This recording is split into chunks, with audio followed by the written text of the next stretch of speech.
Morning, folks. We're going to get started in just a minute. Give it another minute or two for folks that are registered to get signed in.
Okay, good morning, everyone. It's 1 minute after 10, so we'll get started. For everybody that was able to get here on time, I don't like to put it off too long. I'm Chris Brady, and I am the director for the Michigan Infrastructure Office's Technical Assistance Center. Thank you for coming and giving us your time. Today we're going to talk about the window that we have open to apply for technical assistance help for applying for federal grants for infrastructure, and also applying for, if you don't have a federal grant you want to apply for, but you have an infrastructure project that you'd like to pursue federal funding for, you can request help identifying a federal grant for your project. So we have those two services open right now in a window to apply for our services for that. So we're going to briefly introduce, for those of you that aren't too familiar, what the Technical Assistance Center is, and then we'll talk about the window of opportunity that we have to apply for help and how that works. And we'll also briefly touch on some federal programs that we anticipate to be opening soon this spring that you may be applicable to your project, and point you in the direction of some additional resources. If you have questions as we go along, I would suggest sticking them in the chat. And then when I get to the end, we'll take time for questions if we have it. And I'll look in the chat first, and also potentially take live questions. But just so you don't forget them or they get recorded, you can put them in the chat. And if they're in the chat and I don't get to them, I can answer them later in an email. Okay. Just as we get started, though, I do need to bring up the issue that we're currently experiencing a technical problem with our online application portal, and it is not open. It is supposed to be open. It was supposed to open last week on Monday. It was open for a while, and then a glitch was identified, and we closed it down last night, and we are feverishly working on it to get it fixed and open by tomorrow. So if you have gone in and started an application, or if you this morning went to see what this online application portal looked like, apologies that it wasn't accessible. It should be there to put in applications tomorrow. And if you are a community that already started an application, we're going to reach out to you to make sure everything is in there and copacetic, so we can review your application once the window closes. But if you have any confusion around that, or think you might need extra time because we weren't able to have the window open today, reach out to me directly, and we will address that with you. Okay. So it's my slide here. Okay. So we're going to talk at the end about NOFOs, which are notices of funding availability. And those are what the feds put out when they have money available through the different programs. Programs that we focus on are programs that were funded through the BIL and IIJA, IRA, bipartisan infrastructure law. And we know that in the last year and a half, a lot of those programs slowed way down. They also got pulled down and renamed. They got new requirements put into them, new different award sizes or deadlines, different lengths of time to apply kind of been coming out as we've seen the federal programs being sort of re-released.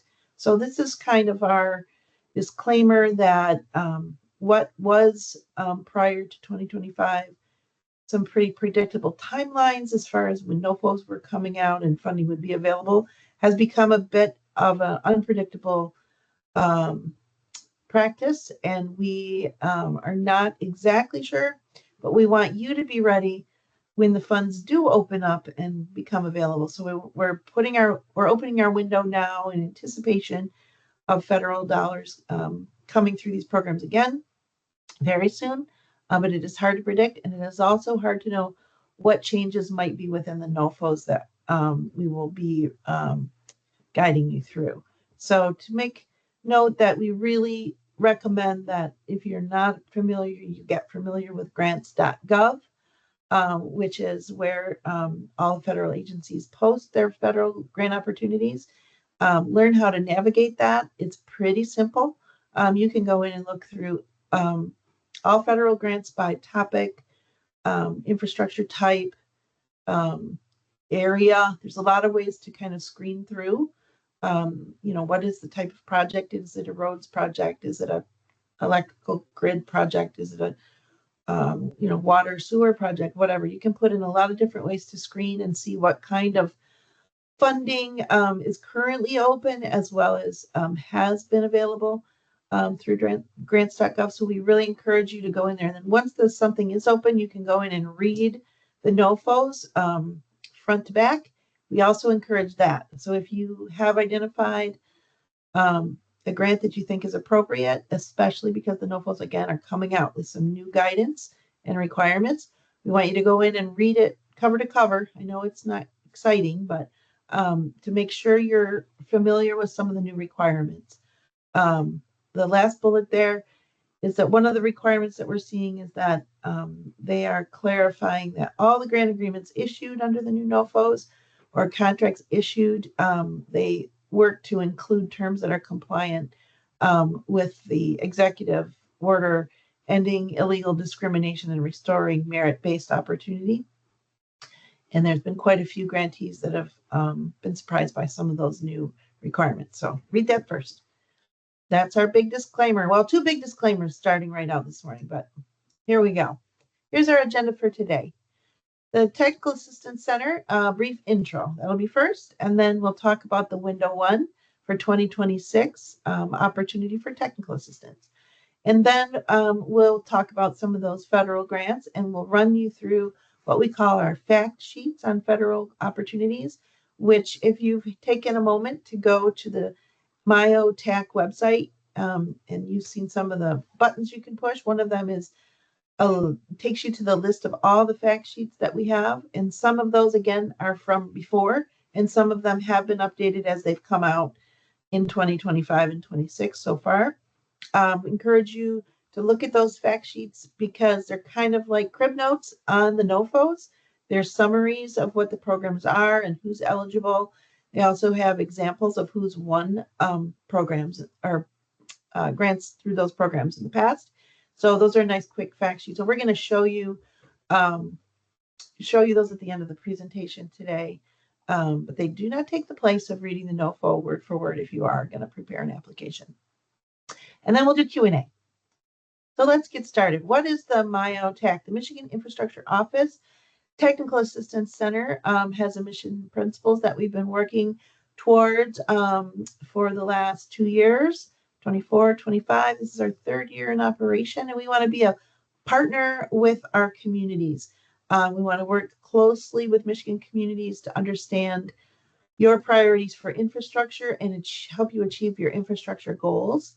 And we want to do that by providing a wide variety of support tailored to your needs. So I'll again mention our MIO TAC. If you Google that, it'll take you up, bring up our website.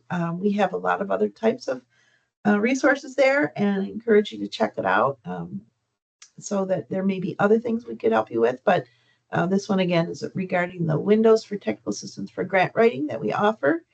And then we want to, as we're providing these opportunities, we're doing it and we're working to ensure that our state resources are applied for maximum benefit. So as we're identifying those to receive our awards, we'll identify and prioritize the most impactful opportunities that align with our state priorities, including our state priorities continue to be supporting equitable access for underserved and geographically diverse communities.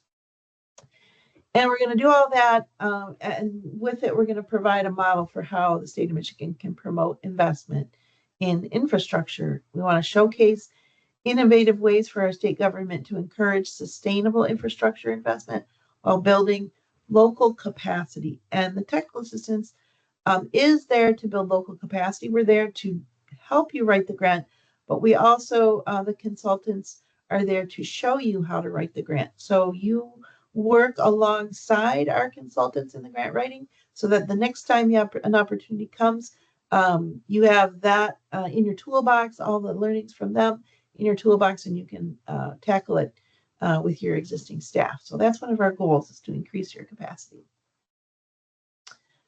All right, who are these consultants that I'm talking about? Included on the team working with the TAC are several consultants who are providing the direct technical assistance to the communities. So it won't be me helping you write your grant. We have consultants on contract. We have McKinsey & Company, Cambridge Systematics, WSP, and Jetco. And this slide basically illustrates the breadth and depth of their experience and their wins as far as federal funding applications are concerned. So you can see that we have billions of dollars won on behalf of communities. Now, not necessarily in Michigan. These consultants have that across the United States. So want to make sure that you understand that we have brought you the best to help with this grant writing. Make sure I'm not missing any points here. Okay, so that's our team. Now let's talk about the technical assistance window. As a reminder, 2026 window 1 is open until April 2nd. Again, I'll just re-mention, we may extend that window depending on this technical glitch that we're having with our online application. We may extend the window out another week, but you will be notified of that if you start an application in the portal. Okay.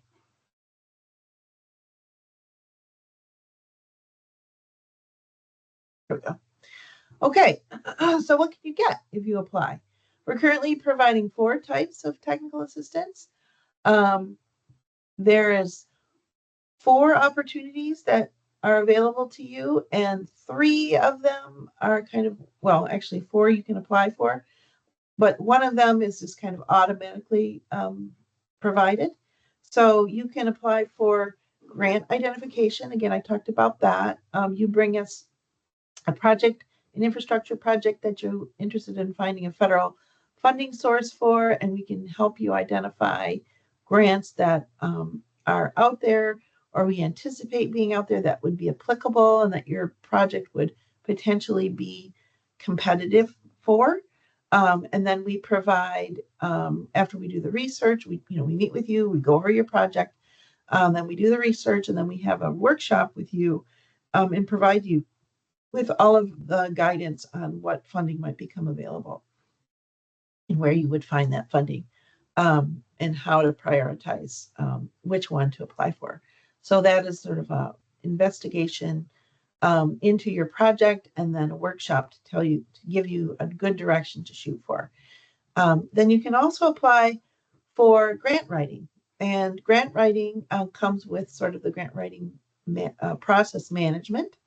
And also within grant writing, if you're requesting federal funding from a source that requires technical submissions like a benefit cost analysis, we can also provide benefit cost analyses.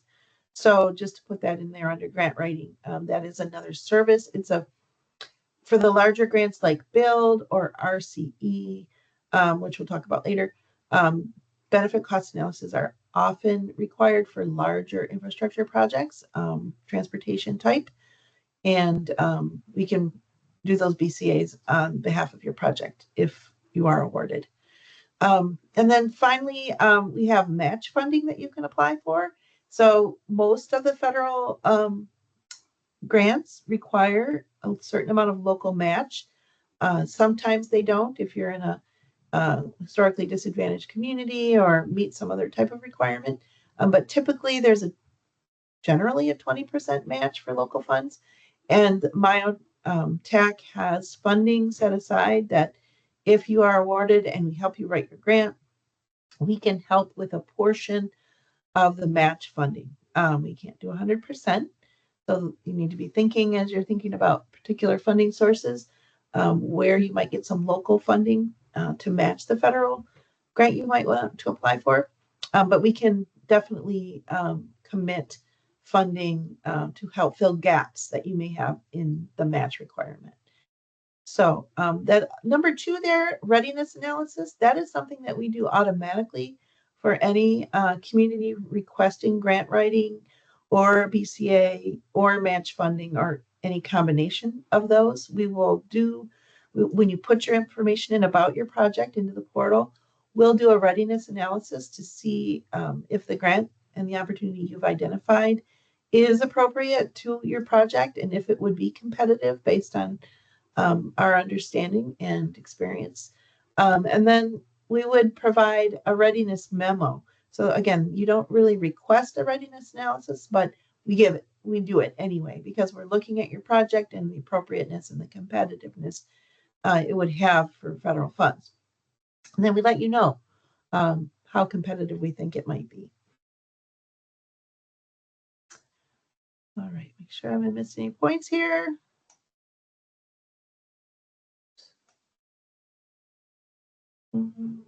Oh, yeah, here's a really important point. Sorry.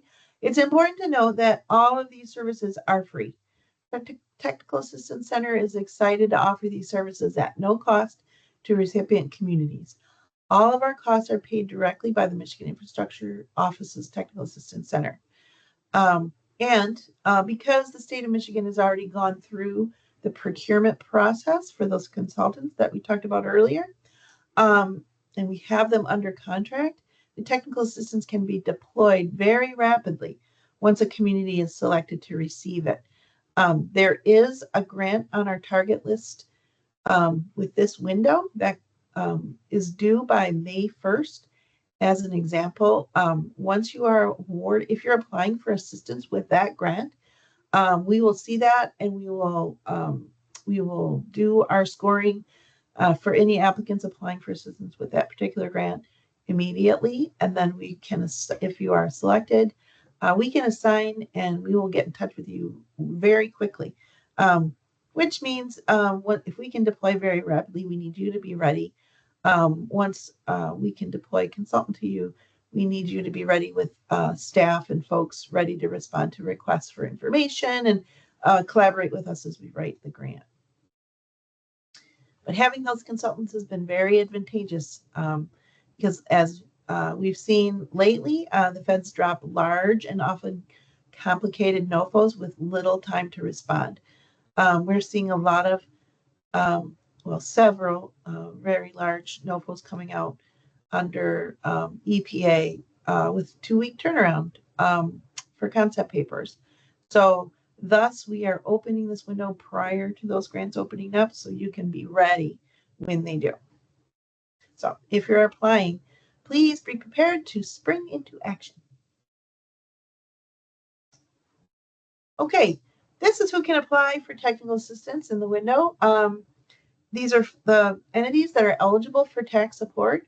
Again, the funding or the support is free, and that is because we are funded through Public Act 166 that established the Technical Assistance Fund to help municipalities and their affiliates access the federal infrastructure funding coming through the BIL and the IRA, large bipartisan laws that were passed back in 2021, 2022. So the funding is very specific as far as who we can assist. We can assist local governments and their affiliates like road commissions and utility authorities, school districts. We can also help federally recognized tribes and transit authorities, rural and urban. Um, all applicants need to have the support of their municipal planning organization or regional planning organization. So that's important to note. Once you start an application, at the same time you start it, you should reach out to your MPO or RPA and request a letter of support for your application, which gets uploaded into the portal with your application submission. That's sort of with the goal of promoting local coordination with all the relevant parties.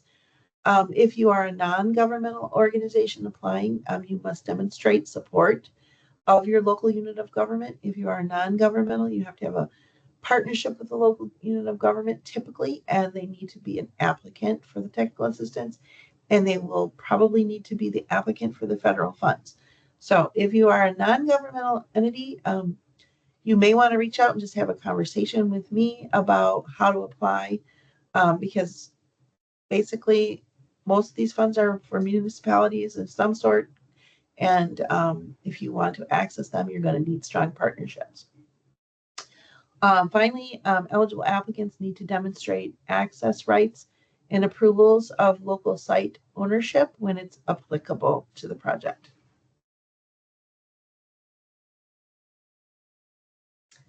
Okay, this is just a quick slide, kind of how do I know what to apply for through the TAC window. So if you have some preliminary ideas about a project and infrastructure improvements that you need to do or would like to do in your community, but haven't gone too much further than that, you probably could reach out to the TAC directly to me to discuss future support opportunities. I can talk about maybe directing you to state level funding sources potentially, or just kind of talking through the project and figuring out what is your best as far as funding from the federal level and state level, what is your best next step. But if you've identified a specific infrastructure project that you're interested in finding funding for, federal funding for, but you have no idea where to start, looking at, you need guidance and around the federal opportunities, then you're going to come in the window and you're going to apply for grant identification support. If you have already identified a grant or maybe even applied for it in the past but didn't get it, we have a lot of folks with some of these larger grants that are complicated.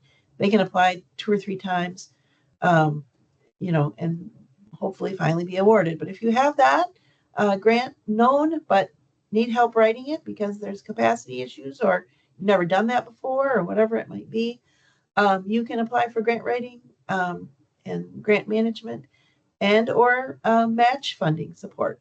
So, and again, included in grant writing, if it is one of the larger grants, could be technical submission support, like a benefit cost analysis that we could potentially do for your application.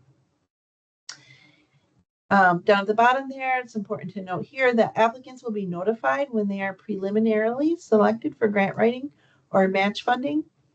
Following that an initial selection, a consultant will be contacting you that will conduct that readiness assessment to ensure the project is sufficiently scoped and it's competitive and ready for grant writing or match funding.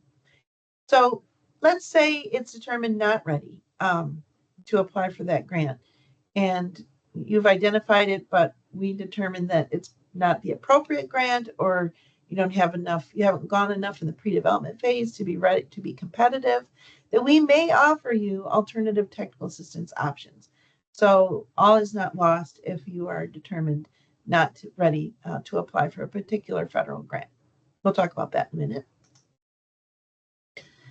Okay, so you might be wondering, how does the application process work? Well, first we have to get our technical glitches ironed out, but we're working on that.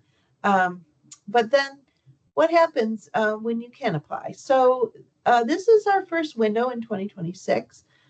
We try again to time the windows as best we can. To be honest, not a lot of federal grants have come out yet in 2026. And they still are not out yet. There's a lot of holdup at the federal level around this stuff.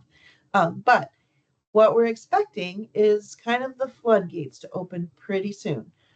Sometime in the spring, the feds are sort of leaking out that a lot of the opportunities are going to come back open. So we want our communities in Michigan to be ready. So we've timed this window, even though we don't have all of the detailed information, to start working with you to get your projects ready to apply. And we do definitely generally know what the requirements of the NOFOs are and the funding streams. So we can definitely start working with you in a qualitative way now, even if that NOFO isn't out. So eligible applicants that are seeking any of our support, they would need to fill out our online portal application. They are submitted online, and we have one application that we use to apply for all the types of support. So there's a large sort of general section in the application where you fill out all of your contact information. You'll fill out your partnership information if you're working in partnership. You'll upload your letters of support, whether it's from the required one, which is from your MPO or RPA that serves your region, or optional ones like from partners or supporting entities.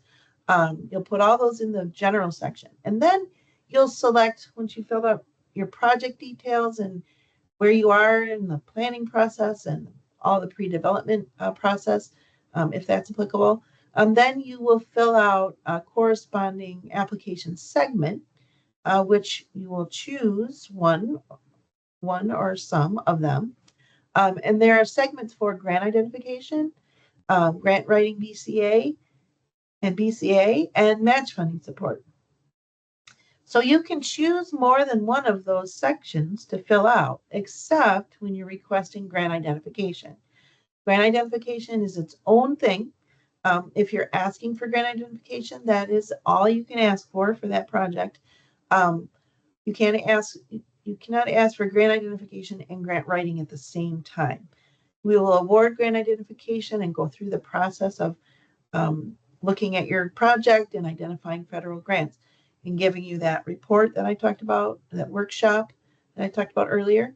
And then you will be ready to request assistance through a later window with grant writing assistance if you have identified and decided to go for a federal grant. But it's important to note that was one of the glitches in the application, was our drop-down list allowed you to select grant ID and grant writing at the same time, and we cannot do that. So we did not want that to be misleading for applicants. Okay, for grant application and BCA, technical assistance and match funding support, there's four drop down or four things you can choose. If you choose grant ID, it's its own thing. But if you choose grant writing, BCA, or match, you can choose any or all of those or just one. So it all depends on what your need is. All right. Making sure I haven't missed any points. Yeah. Okay. For each window, we'll estimate the number of awards of assistance that we can give out.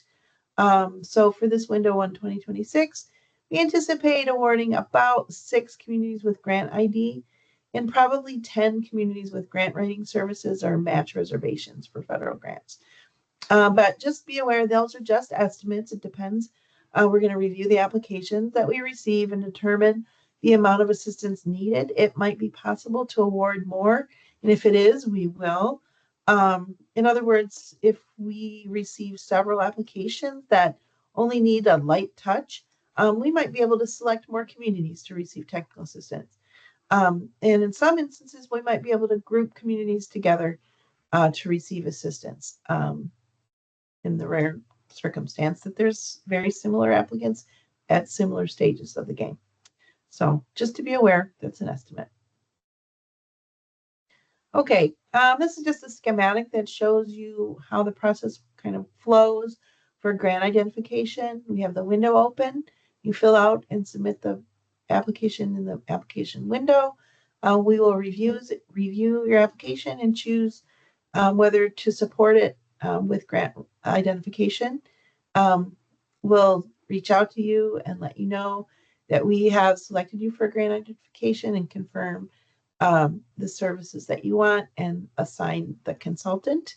The consultant then will reach out and schedule meetings and give you opportunity to give more information about your project. They may have detailed questions they want answered just so they can do a really good job of identifying what federal, what federal opportunities would be appropriate for your project. So then they'll meet with you once or twice, maybe some emails will go back and forth, and then they'll prepare that report. They'll schedule a workshop with you, and it could be any representatives from your community can attend, and they'll go over what grants have been identified and how to take the next steps.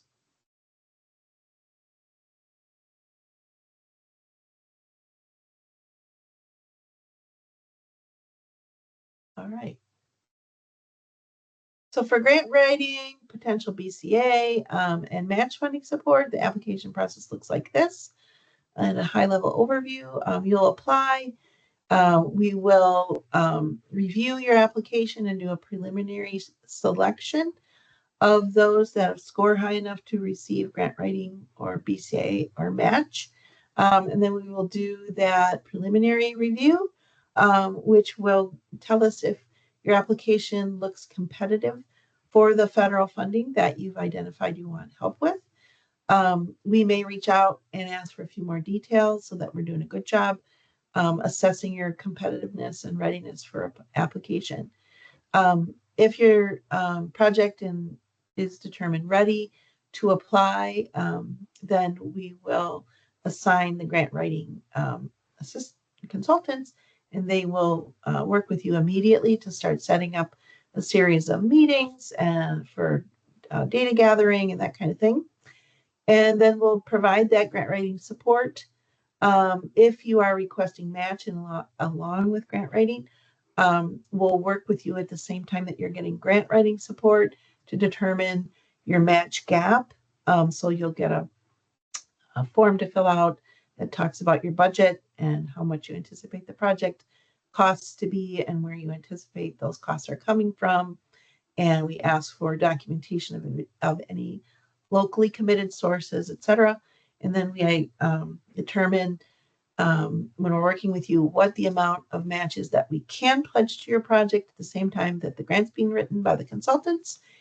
And then the grant is completed. We give you a letter of commitment to submit. You submit all that to the federal government, and they take it from there and determine if you're eligible. And if you are awarded the federal funds at that time, we will disperse the match to the project and give you a grant agreement.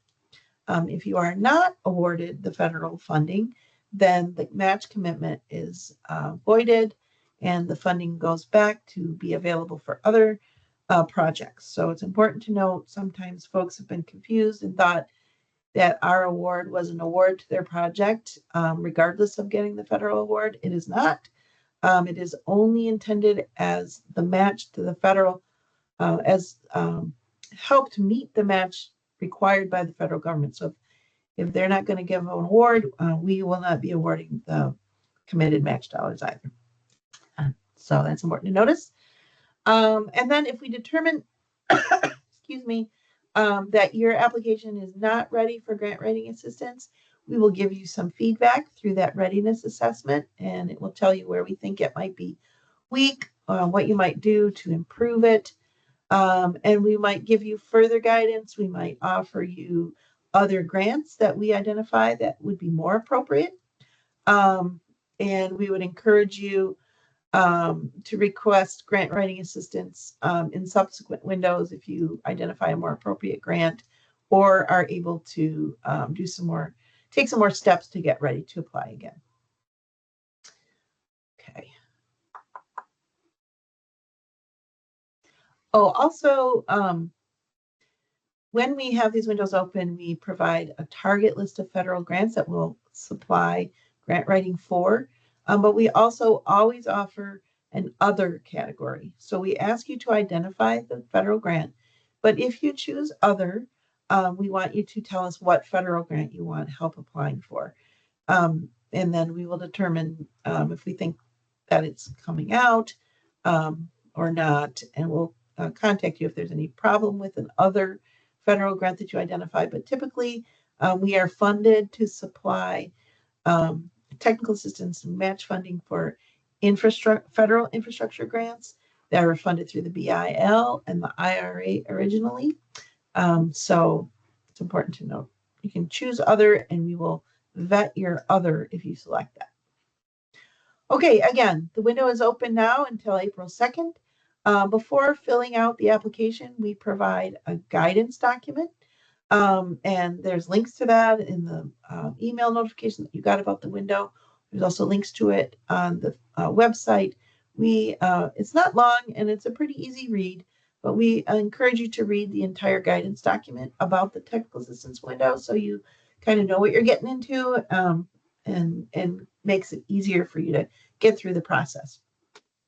Speaking of the process, we have designed it to be as simple as possible and not require a lot of your time. Again, we're glitching out right now, but that's not going to be forever. So we want to make sure that that stays a smooth process for you. We anticipate tops 3 hours to fill out an application for technical assistance. And that includes kind of like bringing in, attaching documents that you already have and such like that. Okay, we should also note that communities will complete applications in the system for their own projects. Sometimes you use consultants to make application, and sometimes regional planning agencies or municipal planning organizations help communities apply. That is perfectly fine, but the profile needs to be under the name and signed in with a community representative. And then you can give access to your application and let your MPO or RPA apply for you, but it needs to be in your name. It's important to note. And if you have any, if there's any confusion around that with your MPO or RPA, I think they all know the way it works now, but if there is any confusion, please reach out and I'll help guide them through it. The online application portal we're using is WiseHive. It requires creating that applicant profile. Again, that's the community's profile, not the consultant's profile, and not an MPO or RPA's profile. We want the community's contact information in the profile so that we have the application under the name of the community. It will centralize your applications for the window in one dashboard. You can apply for more than one project within the window. So if you might have 3 infrastructure projects and you might want to put them all in the window. Absolutely fine. We will read them all and score them. And if you do that, you will see them all under your profile. There will be a dashboard with all your applications on it. And you can manage, edit, and add more applications from your dashboard. You are able to save your application draft and return to it. That's a great feature. You don't have to open an application, make sure everything gets in there, cut and paste ahead, create it ahead and cut and paste it in because you only have 2 hours to submit or anything like that. You can save your application as you go and go back to it at any time. Both the grant identification segments and the grant writing and match funding are on one application page again. So you will be able to go back and complete segments as you get the information, if that's how you want to do it, or you get interrupted. When you're finished, though, with the complete application for the project, you will mark it complete. There's a mark complete button, but that's not a submission button. So that's important to note. Seems like every window we have to get a hold of people and say, we see you've completed an absolutely beautiful application, but you didn't submit it to us. Were you intending to do that?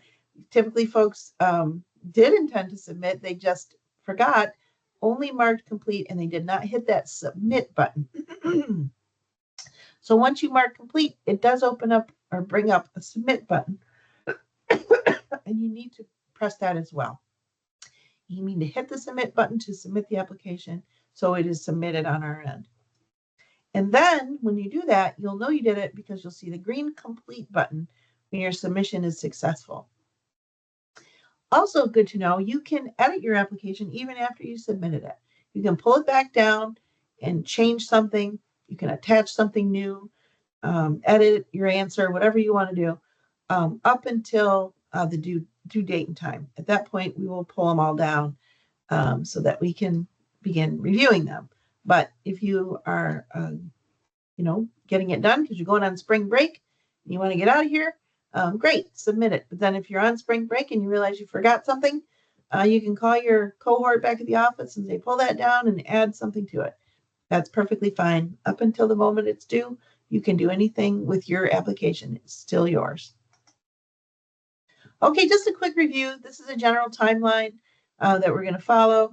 The window is open. We're having this webinar. We're going to close the window on April 2nd. We do have office hours on Friday. You saw a link to register for that in the email that you received. So important to note, you can come to office hours if you start your application or you have specific questions. Happy to answer them about your project. Excuse me. In mid-April, we hope to have decided which applications we're going to move forward with. So please, though, if you are wondering, reach out with any questions you have. Here is basically the criteria that we will score on. We will do project quality and, is there a clear, I'm sorry, let me backtrack. We have a scoring committee made up of different folks, depending on the applications that we receive from different state agencies.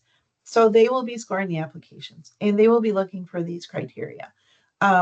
For grant identification requests, we'll be looking to see if there's a clear and compelling vision for the project. So you don't have a lot of details yet because it's grant ID, but the project should have some pretty good, body to it.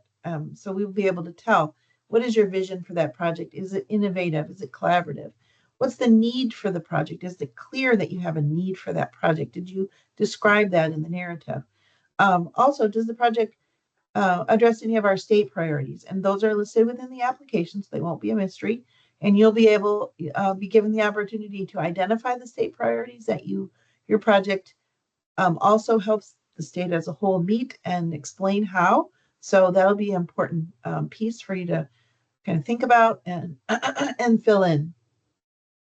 And then for grant writing and BCA and match funding applications, we look for the same type of quality questions and the federal grant opportunity alignment. So you'll be identifying your federal grant. We're going to look to see whether the project fits the requirements and goals of the federal grant targeted. So that's where it becomes important that you have read and addressed in your application to us some of the information you'll read in the fact packs or the NOFO if it's out. But definitely want to read the fact packs and tell us why you think this project is a good fit for the application you want help with writing. And again, the state priorities and your need.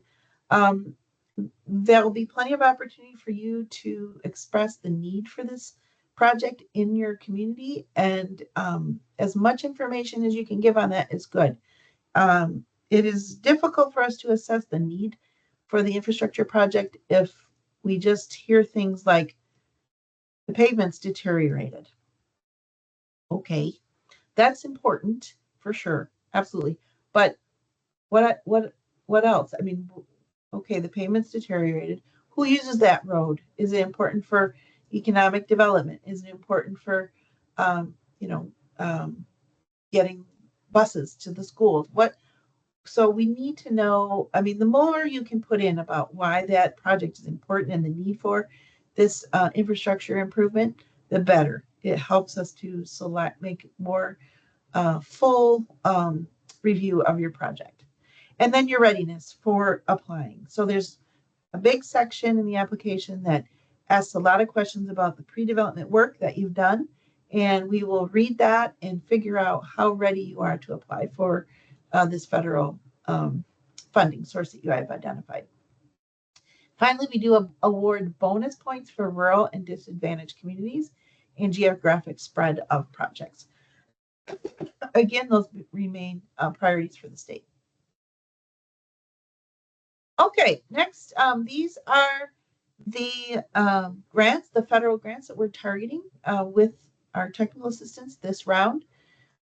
It's a quick list. This is also in the email that you received and also on our website. And I would just direct you there because we have links there that you can press, that you can go to the fact packs and read our synopsis on each each federal funding grant. So, and give you sort of this information a little bit more detailed out. But we're specifically expecting, or the L Stations Accessibility Program is the one that is currently open and closes on May 1st. So again, if you're applying for assistance with that, get your application in quickly. We will review it quickly. And you could even shoot me an email to let me know that. And I will make a special note of being sure to review your application quicker. But then the rest of the list are those that, again, we expect to be coming out very soon. They have a lot of money remaining that was allocated through the BIL and the IRA, and the federal government does need to get those dollars out to the different communities across the country. So those grants should be opening up. And as you can see, those are the BUILD, the BIP,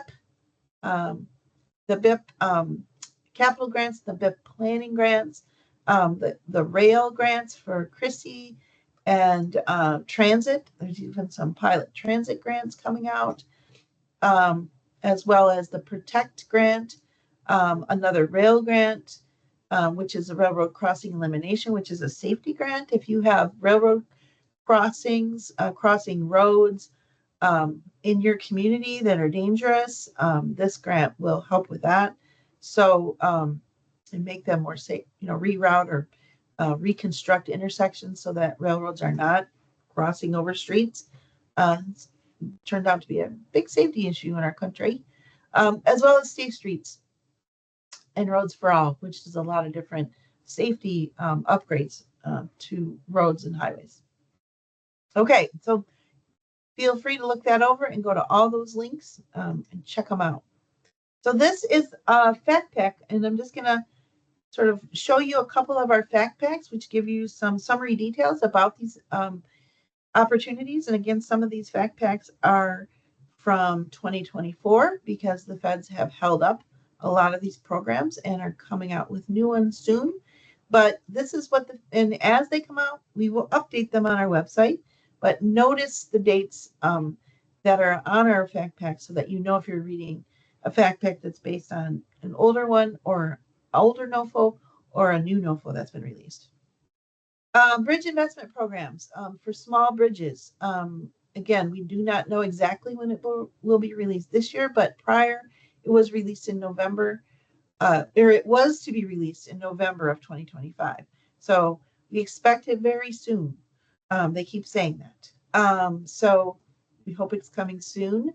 And there is still $9.6 billion in there to be allocated across the country for the Bridge Investment Program. So here are the goals and merits previously from the NOFO that the Bridge Investment Program was created for. It provides funding to replace, rehab, preserve, or protect one or more bridges on the National Bridge Inventory. So there's a clue right there. If you have a bridge you want funding for and you're thinking about BIP, you could go to the National Bridge Inventory and see if your bridge is on it. And if it is, then that gives you one step closer to thinking this could be a viable source for your bridge project. then here's some other goals and merits. We need to contribute to making that bridge, bringing that bridge to a state of good repair. So again, I don't want to go over all the details of our fact packs, but you will see the goals and merits in each fact pack. And then we'll give you some high-level summary about what you can use the grant funding for. If there's a match requirement, you can see that up in the right-hand corner. There's a little box there, as well as if the project could be applicable for a direct pay, otherwise known as elective pay tax refund for any investment that you may have to make in it locally. That's an important consideration a lot of times in the budgets. And then what are the grant uses? So the BIP is used to develop for development phase activities, including planning, feasibility analysis, revenue forecasting, environmental review, engineering and design, and such like that. It also can be used for construction and expenses related to protection of the bridge and other costs like community engagement that might be necessary for performance of the BIP award. So again, that's high-level summary. You're going to want to read the NOFO when it does come out. We also tell you how much the awards are, and often, like this one, it's a really big spread. Planning grants are usually about up to $2.5 million, or I guess a minimum of $2.5. Oh, this is the construction grant. So a minimum of $2.5 million and a maximum with these construction, even though these are nicknamed the small bridge, $80 million award. Bridges can be expensive. Tells you when the project has to be done and also how many awards have come out in the past. And then the next slide shows you high level who's eligible and what some of the key grant application components are that you'll have to pull together and submit. So that can be helpful as you think about your capacity to put the grant together, is what are the components that we might need to submit. And then we tell you who's won these grants in the past in Michigan. So these small grant awards or small bridge BIP awards have gone to Michigan Department of Transportation. 2 of them we've been awarded in Michigan. And then the other one, similar to a Michigan type award, was in Madison, Wisconsin. So we encourage, if you're going to write one of these, that you can reach out to these peers that have won them and ask them how they did it. Maybe they'll share tips and tricks or just general information with you about their application to be helpful. Okay, next fact pack is around the All Stations Accessibility Program. Again, we're bringing this one out just to make sure if this is something that you're doing. It is due May 1st. There is $686 million available across the country. We hope to win that on behalf of our transit stations in Michigan to make them more accessible. They will finance capital projects to upgrade rail, fixed guideway, public transportation for people with disabilities. So they will do things like they will raise platforms so that there's zero clearance entry onto trains. They will provide funding for accessible bathrooms, ramping, parking, all kinds of things around accessibility, ticketing, anything like that. That is an accessibility upgrade. That is what this grant is for. And there is a 20% match, local match requirement. So that's important to note. And there's some more details, and there are the key components of the grant and who is actually eligible. And here you can see no one in Michigan has won this yet, which as a grant writer, I would say, oh, well, that makes my chances better in Michigan because we haven't received one. If they go by that old adage of spreading the money around, Michigan's due for one of these. So that's important to note as well. Okay, here's another fact pack, but I'm going to quickly blip through this one. But this is about transit. And again, this is available on our website. And just get to the last slide, which is a thank you for being here today. That is my contact information. That QR code will get you to the website. I appreciate you spending an hour with me to learn about this process. Again, we sincerely apologize for the technical problem we're experiencing. We anticipate that application opening by tomorrow. So if you're applying, just hit the link again. I'm going to be checking it myself. So if it's not there, we're going to continue to work on it. But you can reach out to me to ask for a status update if it isn't working. But I anticipate it opening back up tomorrow.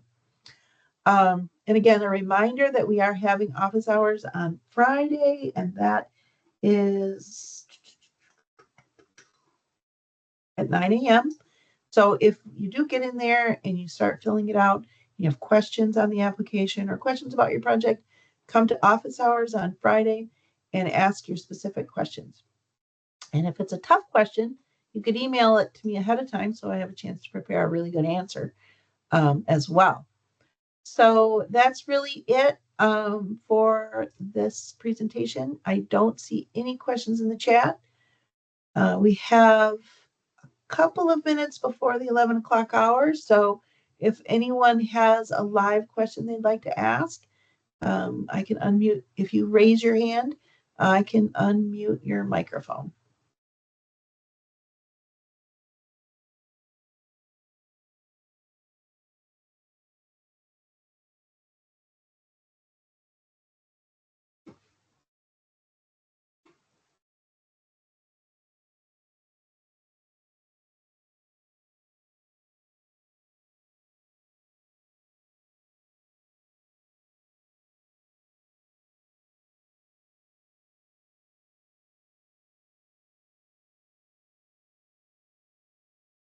All right, well, it doesn't look like anybody has any questions, so we'll end our presentation today and wish you a wonderful afternoon. Oh, thanks, Andrea. Appreciate that. Glad they're helpful. All right, have a great day.